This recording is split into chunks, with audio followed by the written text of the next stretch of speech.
Kitu nyaho keistimewaan Allah, tapi kulantaran urang can wauh ka Allah sanggeut. Adzan ma'adzan, waktu datang jam make nu mahal, jam mahal, bede di jamna ge mahal, jengkol mah eleh. Tapi karena sholat tadi diperhatikeun eta jam naon, jam teh jang ngatur waktu sholat, asal geus tara sholat siap tara waktu sholat tah eta ngaranna jam manfaat. Ieu mah jam dipapake sholat henteu. Eta inget ka abah kula almarhum, kula cicing be waktu sholat zuhur teh aju henteu berjamaah, aju abah beres turun sholat teh kula masih kena diuk bae, datang dijiwir bae. Sia make jam teu? Make bae. Ari teh jam naon? Emang kunaon kitu? Sia geus sholatan jam. Waduh. Nu aing dijiwir kieu bae ya. Eta teh jam teh dipapake teh jang sholat cenah. Waduh heubah tuh. Tuh, bantak inget bae tetangga kuari tuh buka kartu bae gula tah.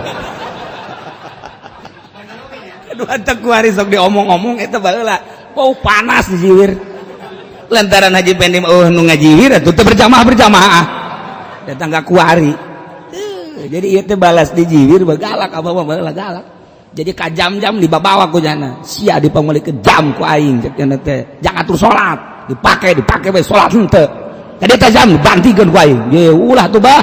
Itrati wa bi'al ibadamu takidi minum usara wa minum duriju bidamin. Makana hadza jazai nasatu lakum an tukhlifuni bisuin fi dzawi rahimin. Cik Abu Sa'id kuring mah ngaluarkeun zakat sakumaha kuring ngaluarkeun di masa Kangjeng. Kuari mah di model-model dihulah dihelah ngarah gampang, makin ngagampangkeun ka agama makin tereh moal ngaluarkeun, makin ngagampang-gampang makin ipis iman urang. Contoh urang deuk salat ngagampang-gampang lah moal salat sunnah lah langsung bae farduna sapira sunnah. Sekali dua kali kebal-kebal nu wajibna gen teu? Kebal-kebal nu wajibna gen teu? Teh eta gampang-gampang kana ibadah kos kitu.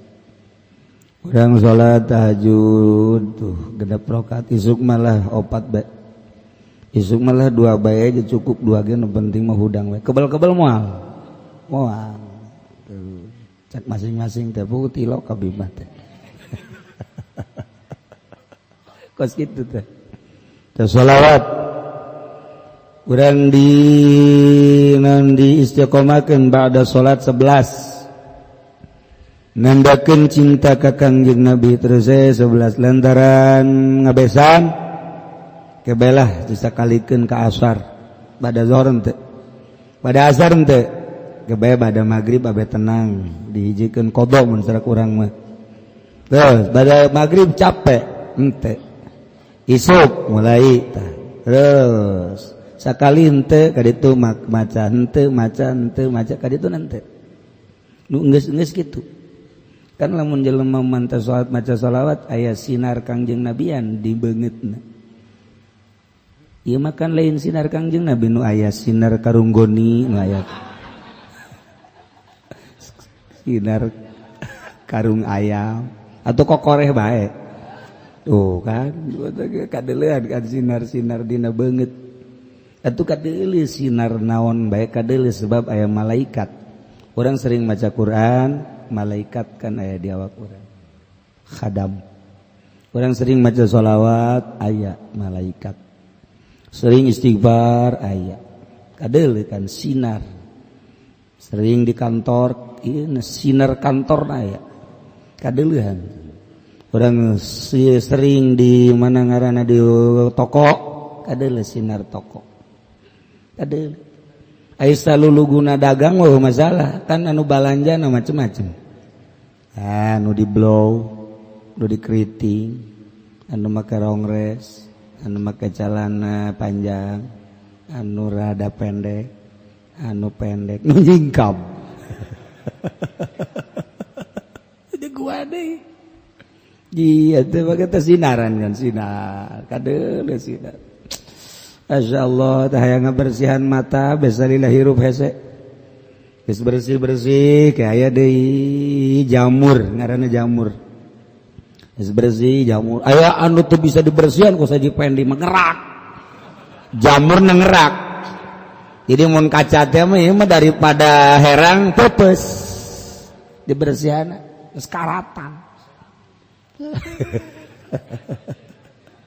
iya awak kurang teh ulah sampaikan ka karata layu bersihan moal kebel hirup di dunia ngan mampir doang ya Allah mun ingat kadinya urang Gusti Allah kok dipake lalagaan hirup ketika urang kuari isuk maot misalnya ya isuk maot keur carita amal geus sabaraha nu kaliwat ku urang peuting teu pake tahajud geus sabaraha peuting nu ku urang kaliwat teu make teu dipake maca Quran sabaraha peuting ku urang kaliwat teu dipake maca sholawat mun ditanya ku malaikat ente kan gampang jawabna seluruh peuting eueuh ibadahan enteng bae pan jawab ka malaikat ya kan mentak cek malaikat seluruhna masuk neraka enteng deh bae malaikat iya urang leha-leha masya Allah karim wali Abi Daud dalam ikut tetap kada Abi Daud ditelapat la ukhriju abadan illa so'an bahasana orang betukeun ingsun dalam salawase angin ing sakulak al ma'nal ijmali wallahu a'lam bissawab.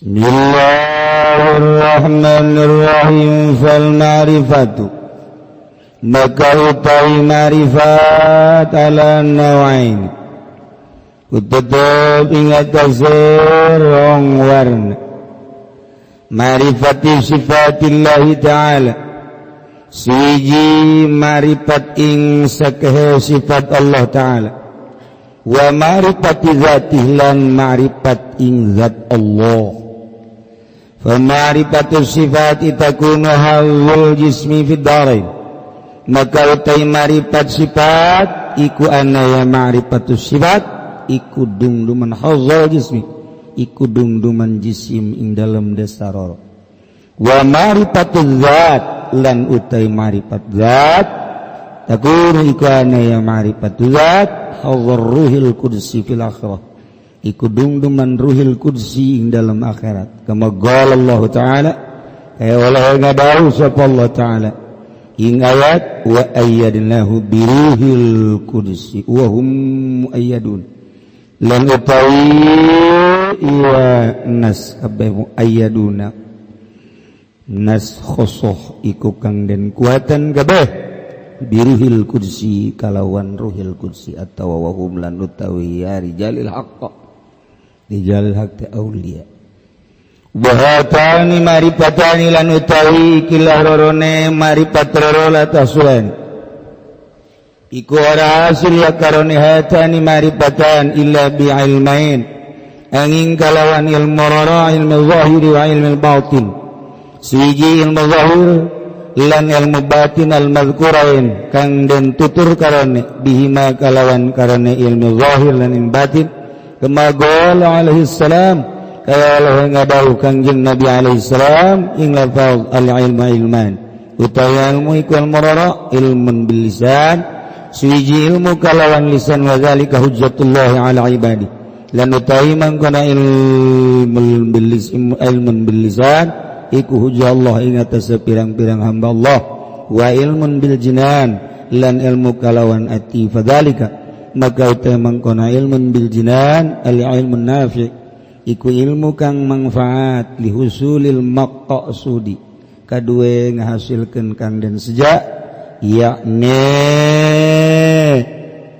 ma'rifat ing Allah kalawan ma'rifat khosoh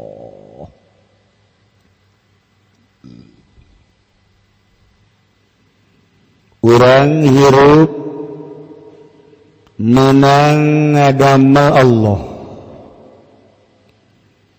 ku ayana kitu urang titah wauh ka Allah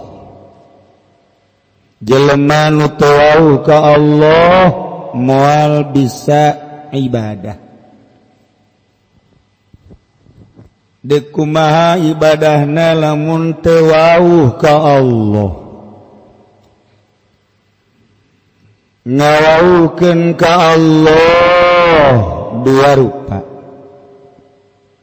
hiji wauh kana sifat-sifat Allah nomor kedua wauh kana zat Allah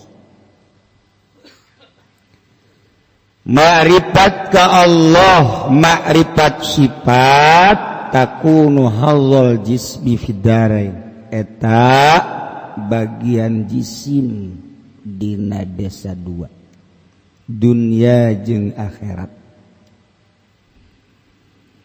mulai orang belajar ngawauhan ka Allah melalui pengenalan sifat nu wajib di Allah 20 sifat nu mustahil di Allah lalawananana tinu tadi 20 dan selanjutnya wujud kidam baqo mukhalafah lil hawadits qiyamu bin nafsi wa daniyat qudrat iradat ilmu hayat sama basar terus sampai selesai dibagi aya anu patali jeung kitu dibagi kana itu sifat salabi ma'ani maknawi eta sifat nafsiyah, sifat maknawiyah, ma'ani dibagi kos gitu. Tuh sesuai jeung ilmu tauhid. Eta mah pengenalan sifat. Terus we urang ngaji wujud dan tidak wujud ayana Allah wajib sebab aya dadamelanana. Di antara dadamelanana adalah tai kotok. Geus ayana Allah didalilan ku ayana tai kotok beres eta tai kotok bisa jadi dalil Allah aya naon dalilna aya Haji Pendi dalil sanajan kos kitu ge dalil eta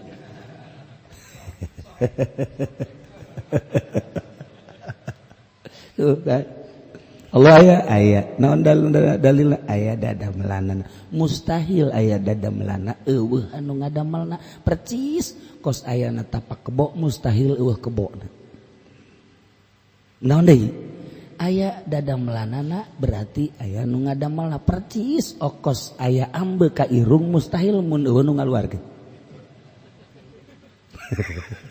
eta sarua eta kos karar itu ta eta teh nu kos kitu eta mah ngan sakadar babalik ka najisi di dunia di akhirat lah tambah tauhid TK nu kos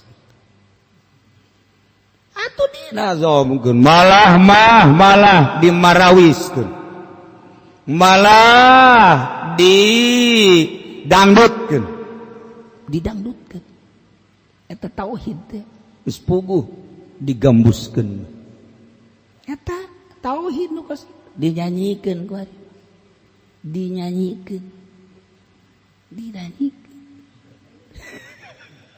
eta tauhid teh tauhid cangkang patali jangan sakadar ka awak kos kitu eta mah geus engke urusanna ge ka dituna syariat ngagendeng tah nu kos kitu ngomongna ge atuh budak urang mah hirup atuh kudu bersyariat atuh teu bersyariat mah atuh teu bisa salah henteu teu salah atuh hayang boga duit teu usaha bener kajeun kuku bage bener jasa teu kudu nyariat yang gering mah teu kudu ka dokter salah henteu aja kumaha atuh teu kumaha ngan datang kadinya doang teh urusanana urusan syariat tauhidna urusanna jang sakadar lisan awak doang tambah kos kitu mah tuh teu meunang banggih bahaya haji bae marudah tauhid kos kitu mah meng pelehe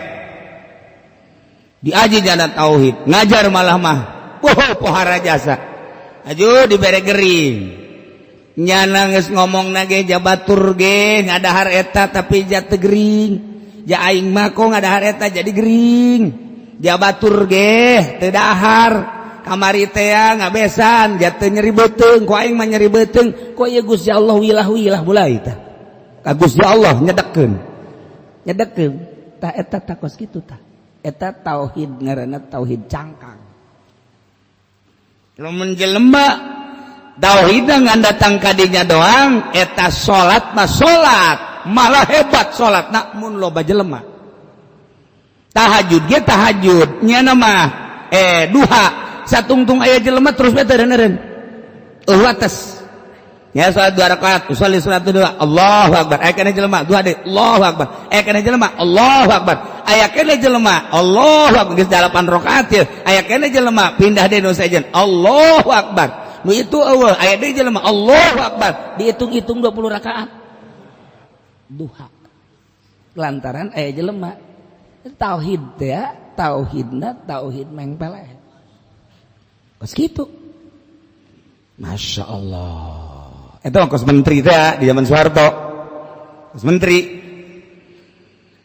kiai ngabahas tahajud bahwa solihin itu tidak ada yang tidak bangun malam minimal 2 rakaat. Apalagi kalau wali Allah menghidupkan, meramaikan malam dengan ibadah kepada Allah, yaitu tahajud.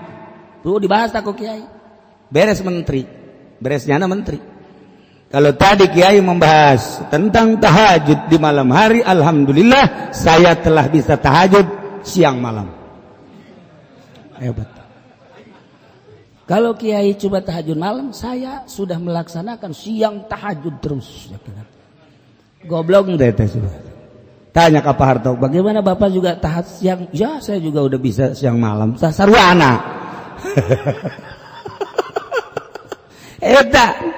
eta bangsa guruna atau kos JPN atau muridna ge kos itu teu beres masa sih tahajud siang malam atuh engke ge duha siang malam alhamdulillah kiai-kiai kan cuma pagi doang duha saya sudah siang malam tahajud pokoknya duha waduh masyaallah pohara ya teu make aturan pakai aturan. Mas Rajeng Soeharto teh anak-anak ini Masya Allah umur segini udah bisa 30 juz nanti kalau udah besar mah bisa 40 juz ini mah talar Qur'annya eta kan jadi tetep baik lamun aya jelema lain ahli agama ngomong agama pasti disoledat engke ge lamun aya jelema lain ahli politik ngomongkeun politik disoledat kos kula atau ngomong politik sering disoledat atuh kajian teuing aing ieu sabira aing disengsarikeun ku ahli politik sadaekna sia jeung serikeun aing eta emang aing mah bodoh ieu eta keur ngomong bae ngan bodoh-bodoh ge aing geus pisan ropong sia ka neraka beres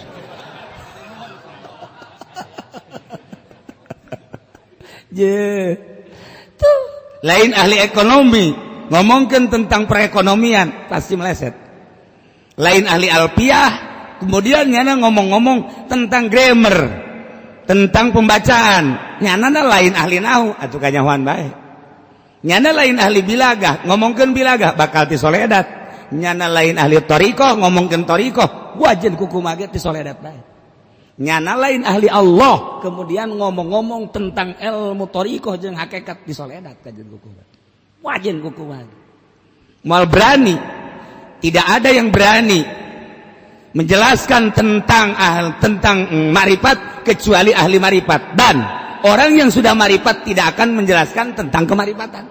Karti itu Gus ya. Aing ge teu kaharti. Tuh, sekali deui. Mesti mau bodoh sih. Tidak ada yang berani menjelaskan tentang marifat kecuali orang yang sudah marifat. Dan orang yang sudah marifat tidak akan menjelaskan tentang marifat. Kumaha tah sih? Aing bingung. Masya Allah karim. Nah, iya, marifat sifat makabehan geus. Geus. Kuari nosok anu ozok nyanyikeun wujud girang bakot teh sakara. Moser kan? Mana teu boga kanyaho ngomong. Itu nyaho cicing. Itu nyaho cicing.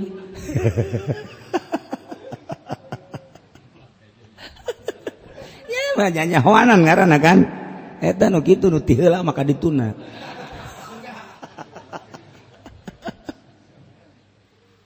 Eta banget. Ieu urang rata-rata ibadatnya kos kitu tah. Jadi sangeuk sebab teu dibere ngeunah. Nu mantak teu dibere geunah nu timbul sangeuk lantaran teu wauh ka Allah.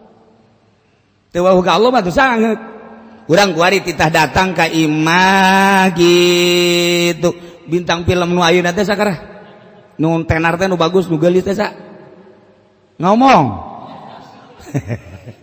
geus tarolah sia mah teu nyaho nu kuari keur tenar mah nu buburigilan teh ola be ola maleh ayeuna ente tidak ka imah ola embung kunaon sih hiji teu wauh nomor kaluis dicarekan sebab naon gitu sebab eta teh sangeuk we sangeuk sebab teu wauh kajen teuing hayang nyaho nyana osok narima tamu urang embung sangeuk ka ditu kitu nyaho kaistimewaan Allah tapi kulantaran urang can wauh ka Allah sangeuk adzan madzan waktu datang jem make nu mahal mau bede di jamna ge mahal jengkol mah eleh tapi karena salat teu diperhatikeun eta jam jang naon jam teh jang ngatur waktu salat asal geus tara salat siap tara waktu salat tah eta ngaranna jem mangpaat ieu mah jem dipapake salat henteu eta inget ka abah kula almarhum kula cicing we waktu salat zuhur teh aju henteu berjamaah aju abah beres turun salat teh kula masih kena diuk bae datang dijiwir bae sia make jam teu make bae ieu teh jam jang naon emang kunaon gitu sia geus salatan can waduh wah aing dijiwir kieu bae ya eta jam teh dipapake teh jang salat cenah waduh heubah tuh tuh mantak inget bae tetangga kuari tuh buka kartu bae kula dah aduh antak kuari sok diomong-omong eta baheula bau panas dijiwir lantaran Haji Pendim nu ngajiwir atuh teu berjamaah tetangga kuari jadi ieu teh balas dijiwir galak apa baheula galak jadi ka jam-jam dibabawa ku jana sia dipamulikeun jam ku aing cek cenah teh jang atur salat dipake bae salat henteu tadi teh jam dibantikeun ku aing ye ulah tuh bah galak apa wasit kuarina nu teh kula sok ngomong gitu jam dipake berjamaah ti lo deres mesti salat keneh mah ieu teu salat aja eta jam jang naon teh jam jang naon ayo tuh yang keren cek gini emangnya nama ti heula ka ditu bareng Masya Allah ya. Makrifat data gadinya mah syariat aya syariat mah engke ge bika jadi pangeran cek Tuan Si Abdul Qadir lamun urang terus-terusan make syariat bete make hakikat jadi pangeran sia cek Tuan Si Abdul Qadir yang Fatur Robani sok geura waduh tuh nang aing ngabangun ieu syariat tekan nang aing kalau mun eueuh aing mulai kan tuh ieu teh nang meuli aing balas usaha aing alhamdulillah ku Gusti Allah syariat make syariat keneh ngomongna mah tapi kan nang aing mun cacak-cacak eueuh aing kumaha tah tuh si itu nang aing nyakolakeun aing syariat tekan nang aing eta kebal-kebal leungit syariat teh jadi pangeran nang aing kabeh tuh eta kan syariat tuh asal lepas bae tah ngomong syariat asa nang aing bae je mentak urang dagang mah dagang ngaranna ge bersyariat hate mah ka Gusti Allah kalamun dibere untung bae engkena bakal ngaku jadi pangeran nu mantak ku Allah dirugikeun teh abeh ulah ngaku jadi pangeran malah lolobana rugi abeh daun abeh inget bae ka pangeran sebab inget ke dongeng eta teh Sayyidul Baghdadi teh dongeng aya jelema teh inget-inget ka pangeran cek Allah teh ieu budak teh inget bae ka pangeran padahal mah sehat nang aing eta nya dibere harta berlimpah nang aing coba ku aing dibere gering dek dibere gering mulai nyana Allah Malik astagfirullahaladzim ya Allah subhanallah astagfirullahaladzim malaikat bebeja ka Gusti mending digeringkeun bae cek emang kudaon cek Gusti beker carita dongeng supi kamari manyana kerti dibere gering teu pernah zikir ka Gusti kan kaambe kukula zikir teh kan seungit kaambeuna kemudian salilanya teu pernah gering bau jasa hangru barangnya na gering seungit kaambeuna lantaran terus bae Allah istighfar lah mending digeringkeun we Gusti cak yantu malaikat ge nitah ngageringkeun ka jelema kos kitu mah kadu tilok zikir-zikir mah coba teu kaambe-ambe bagus kunyana. Nah, engke ku Gusti Allah disehatkeun deui. Coba sehat. Nyana inget teu ka aing. Barang sehat saeutik bae. Ya Allah, poho deui bae. Oh, kos saya jelema ieu, moal dibejakeun ngaranna. Tabrakan jeger. Wah, potong sukuna potong. Urut ka dokter. Alhamdulillah make tongkat bisa ka masjid. Jum'ahna nu tilok jubah tatayna jam 10 geus datang ka masjid. Nyana neangan tihang kieu we ditihang sasalaman we tihalamat bisi tigaleun ieu kula mah geus naon gara-garana hayang ditihang bae cekeuna sebab ieu suku itu datang ka rada cager masih kana tah make tongkat barang teu make tongkat boro-boro ditihang teu Jumat tata jelema teh berarti bagusan kene dibere tabrakan deui Abe Jumat deui. Tauhid sifat kos kitu bae. Teu meunang dibere gering aral, teu meunang dibere rugi aral, teu meunang dibere susah aral. Tauhidna tauhid sifat. Eta mah tauhid awam. Eta mah tauhidna tauhid lumrah teka kos kitu. Ambalayah eta mah tauhid kos kitu mah. Cek tuan Syekh, eta mah kos kitu mah teu kadeuleu tauhidna. Oh. Sapira atau mahazol jismi fidarain. Wa marifatu zat takunu hadzar ruhil kursi fil akhirat. Marifat zat ialah bagian ruhil kursi. Ruh anu bersih jaga di akhirat. Murni ngagenclang. Lewat tinu tadi melalui pembersihan batin. Nyana nyekalakeun awak aya lelembutan di jero lelembutan teh aya panyakit aya laum aya hawa aya makruh aya ujub aya gibah aya riya picen aya kitu jahlu aya bodoh aya hubul jahumul mal hubur dunia hubur riasa picen dibersihan sedemikian rupa kunyana diupayakeun datang ka leuleungan ninggalkeun heula masyarakat ninggalkeun heula anak pamajikan ninggalkeun heula dunia tinggalkeun sanajan nyana aya di imah diusahakeun hate teh ulah resep kana dunia ditapakuran kunyana awak kunaon sia resep bae dunia ja dunia mahina cek Gusti Allah lauzina lamun ditimbang aya mangpaatna ulah loba ieu dunia andai kata aya mangpaat jeung aya mulya aya bagus ulah gede saukuran jangjang rambetuk bae niscaya moal dibikeun ka kafir ta dunia moal dibikeun ka kafir ku ayana hina dunia dibikeun ka kafir hina entak dibikeun ka nu hina deui kulantaran mukmin mah mulia teu dibere dunia sebab kotor masa sih kudu dibawa ku nu mulia tuh kan keur ngaji mah bener oge nya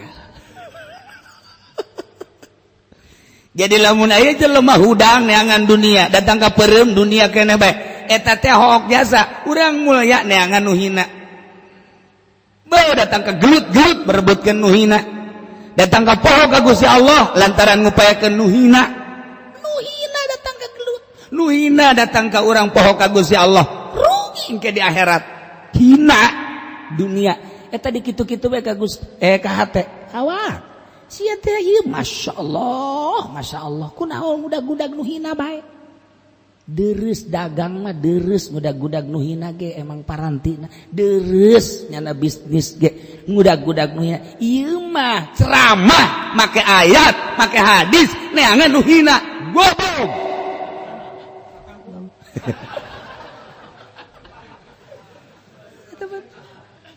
tuh insyaallah pohara jasa tuh ai kitu banyak dagang geus tanggung hina di akhirat ge geus mal hesen deui malaikat malaikat datang di rantai bae eta mah kumaha tadi kitu-kitu bae heula dikitu-kitu bae dikitu-kitu teh maksudna ieu urang supaya bersih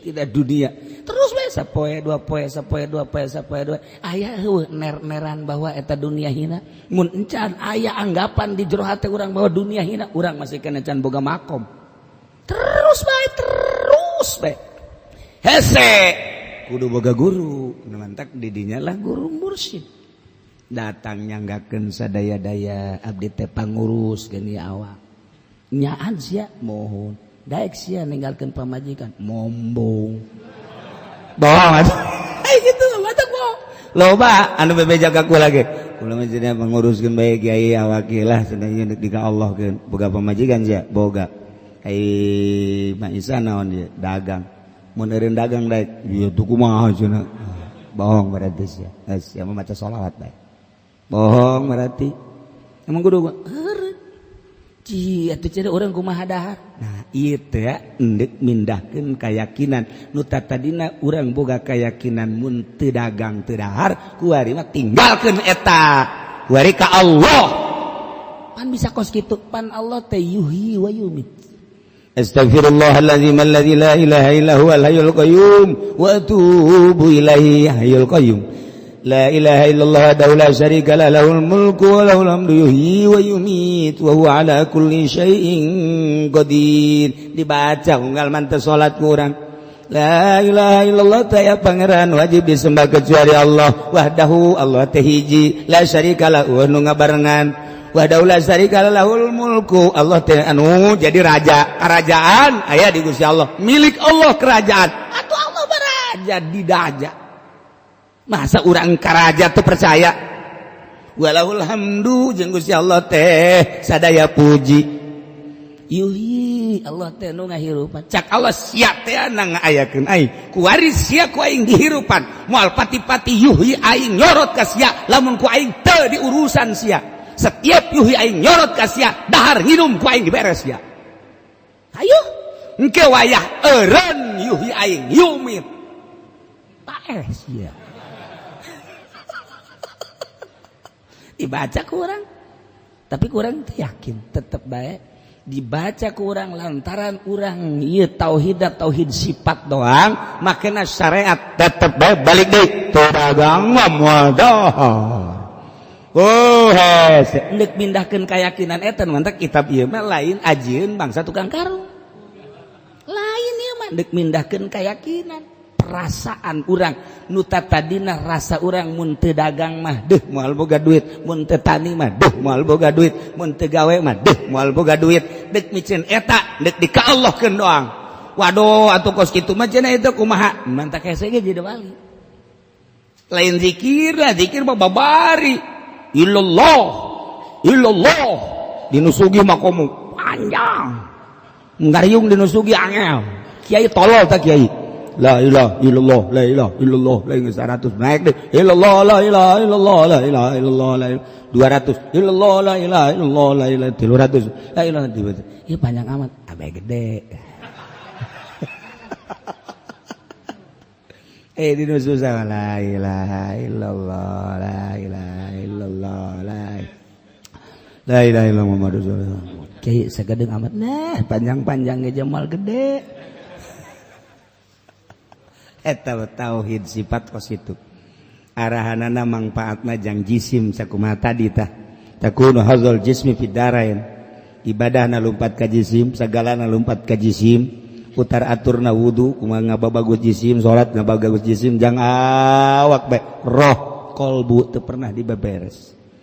Eta tauhid sifat kos kitu. Mun ditanya ku urang, aya oh atuh aya. Anu ngahirupeun siasa Allah. Anu nyugikeun sia Allah. Anu ngamuriangkeun sia Allah, nu nyahatkeun Allah. Pinter. Wabeh je pinter jasa, malah make dalil. Make dalil lagi geus teu kudu henteu cukup make nas, make mantek sagala rupa. Martil lagi bule deh. Atuh hebat jasa kiai emang teu hebat kitu lamun ngaji tauhid hebat jasa. Beuh lamun geus ngabahas tauhid make alatna yakni makulat. Beuh pohara jasa innal makulati ladaihim tuswaru fil asyi wa hiya jauharun wa hiya aradun wa jauharun. Dulur sing hade bahwa aya johar aya arad johar anu kitu makom abi nafsi ari arad anu kitu makom abi gairi johar makom abi nafsi arad makom abi gairi arad engke bakal kabagi aya 9 ieu kabeh maujudat mungkinat johar arad eta kabeh adalah nu mungkin Allah lain johar lain arad wow jago jasa mulai kuari di dalilan nu makoma binafsi bet makoma bigari bet ndek nyaritakeun ngamurnikeun Allah melalui dalil hebat jasa hebat lain lalagaan make alatna segala rupa geus nas Al-Qur'an geus hadis geus mantek geus make makulat hebat jasa dibere we teu boga duit ingat tutulungan Gusti ya emang kuna gitu aing teu boga duit jasa ieu mana pamajikan ada muriang anak deh aduh ka rumah sakit tah eta ngaranna tauhid bang peleh di makulatan tinggal di makulatan tauhid anu hebat he awak aing sehat nang Allah gering nang Allah sondor aing minta tulung ka sia ndek ka Allah bae aing mah hirup nang Allah paeh ge menang Allah guys kumaha Allah bae keur ngaji mah mantep giliran bae kaluar ngaji boro-boro gering teu boga cai bage teu boga cai walah wah weuleuh tah dek jadi wali teh hese dek masrahkeun sadaya-daya ka Gusti Allah urang kuari kieu bae ai tauhid sifat bae datang ka dieu panjang tah dongengna kieu urang beurang aktivitas terus maghrib urang carita ngaji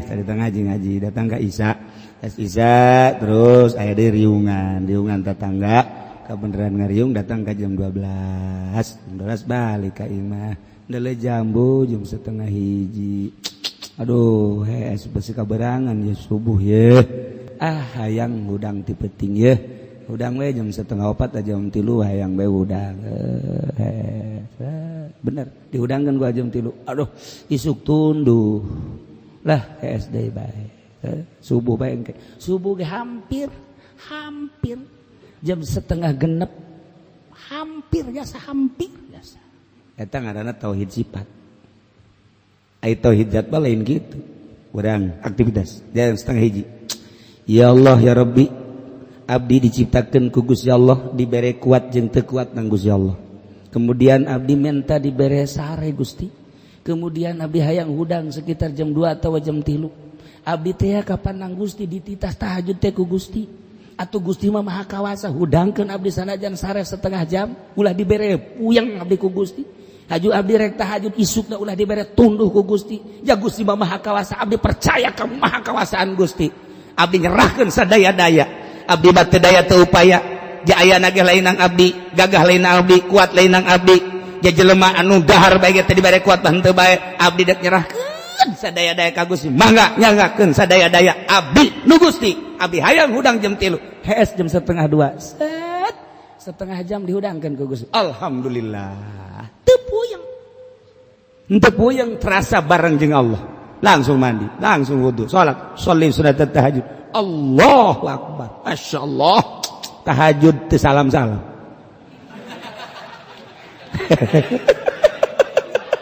Pas tahiyat teh salam. Masyaallah, cak pamajikanna tahiyat kebal amat, datang ke jam 7.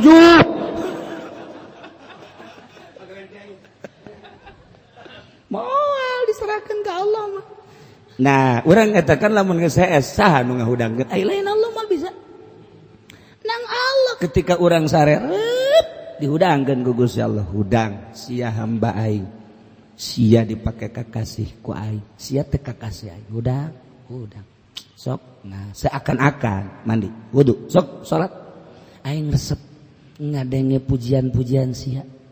Ngadenge kapasrahan sia ka aing. Sakumaha sia pasrah ka aing, ku aing bakal diladenan. Sakumaha keyakinan sia ka aing, ku aing bakal diladenan ku aing. Ana inda zonni abdi bi. Aing mah kumaha sangkaan sia. Sia boga sangka bahwa nu mere kuat aing mere ka sia. Sia boga sangka anu mere gagah teh aing mere. Sia boga sangka anu bakal mere bisa teh ibadah aing bakal dibere sia. Madak ulang urah boga rasa nang aing. Lamun urang boga rasa nang aing, sakit tuh bakal diberi capek. Nah, melalui tauhid zat dibagilah ku ari kurang tauhid sifat, tauhid asma, tauhid af'al, tauhid zat. Mimiti urang berangkat tina tauhid af'al supaya af'al teh kaharti ja Allah tegas kajelaskeun fa'alul lima yurid. Ku ari kurang terus we dianalisis. Diasupkeun ka jero hati. Allah teh anu migawe urang, lempang teh digawe nang Allah fa'alul lima yurid. Diuk teh pagawean diuk nang Allah fa'alul lima yurid. Kicep teh pagawean kicep nang Allah fa'alul lima yurid. Denge teh pagawean denge nang Allah fa'alul lima yurid. Wabeh kamamana kumaha ge ieu teu kaluar tina pagawean Allah, lempangna nang Allah, diukna nang Allah, asupkeun ka jero qalbu urang, selusup oreng nang Allah.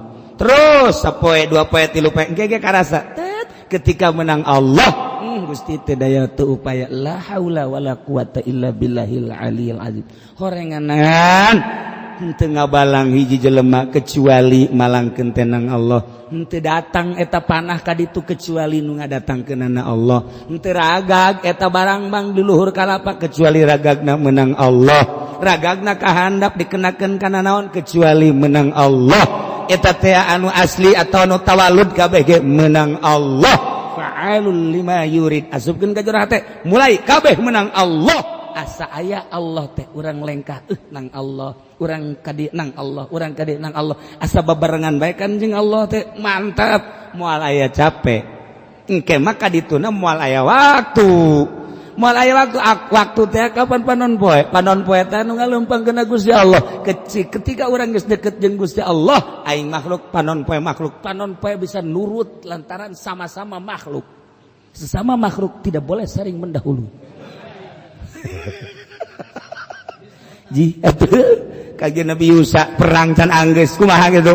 Ya Allah ya Rabb, apan ieu teh perang dititah ku Gusti sementara can anggeus ieu perang ieu panon poe teh pan endek datang endek surup. Lamun ieu panon poe disurupkeun moal beres ieu perang abdi deuk kadatangan malaikat tukang narik panon poe. Hei malaikat eureun heula sia. Eureun ulah waka disurupkeun ieu. Emang enak can beres perang eureun. Awas ya diancam ku sia. Lamun terus bae diseret datang ka surup awas ku sia. Oh tuh cenah ya bae kan ampura. Ditahan ku malaikat. Perang beres setengah jam kemudian beres. Malaikat silakan. Bakarak narik malaikat bebeja ka Gusti tah sih bagawat teh lu mah. Tuh sama-sama makhluk. Je ahli hakikat bagus kos karari itu. Emang kumaha gitu? Kos kitu kesa kedeng deui di Kangjeng Nabi Musa, Kangjeng Nabi Harun maot, engke bakal nu ngalanjutkeun Kangjeng Nabi Yusa nu ngora bakal nu kolot modal eta. Wallahu. Ieu bari padzat. Nah, kakarak awalan Marifat sifat mah kos kitu mah tinggal urang jaritakeun marifat zat. Mulai ti marifat afal, mulai ti tauhid afal, naik kana tauhid sifat, naik kana tauhid kitu ahwal, kemudian asma gitu. Kemudian kaharti afal, kaharti sifat, kaharti asifat, kaharti afal, kaharti asma bakal kaharti sifat,